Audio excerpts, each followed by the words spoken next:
অথচ নবী সাল্লাল্লাহু আলাইহি ওয়াসাল্লাম এই ফয়জুল কালাম বইয়ের মধ্যে হাদিসটা আছে যে যখন তোমার পাপ তোমাকে বাধা দিবে না, মানে তোমার ভিতর থেকে একটা বাধা আসবে না যেটা পাপ, বুঝবা যে ঈমান নাই তোমার মধ্যে। যখন ভিতর থেকে পাপ করলে একটা বাধা আসে, বুঝবা তুমি ঈমানদার। মানে পাপ করলে যদি বাধা আসে ভিতর থেকে যে আমি এটা খারাপ কাজ করেছি, আল্লাহর কাছে আমাকে তওবা করতে হবে, ইস্তেগফার করতে হবে, তখন বুঝবেন যে আপনার ভিতর ঈমান আছে। এই জন্য আল্লাহ পাক আপনার মনের মধ্যে এই চিন্তা নিয়ে আসছেন। আলহামদুলিল্লাহ।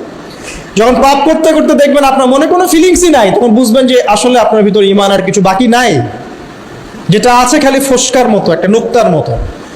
নবীজি বলেছেন সাল্লাল্লাহু আলাইহি ওয়াসাল্লাম,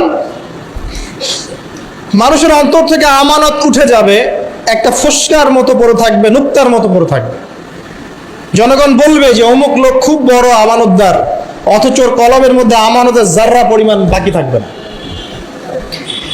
তো কোরআন এবং সুন্নাহর চোখ দিয়ে আপনি একটু চারপাশটাকে দেখেন, একটু অনেস্ট হই, নিজের সাথে একটু অনেস্ট হই। আমার মধ্যেও যদি ভুল থাকে আমিও নিজেরটাকে একটু দেখি। আমাদের যেভাবে আমল করা উচিত ছিল, আমরা যারা দিনের দায়ী বলি বা আলেম বলি, রিপ্রেজেন্টেটিভ বলি, আমরা সেরকম আমল করতে পারছি না।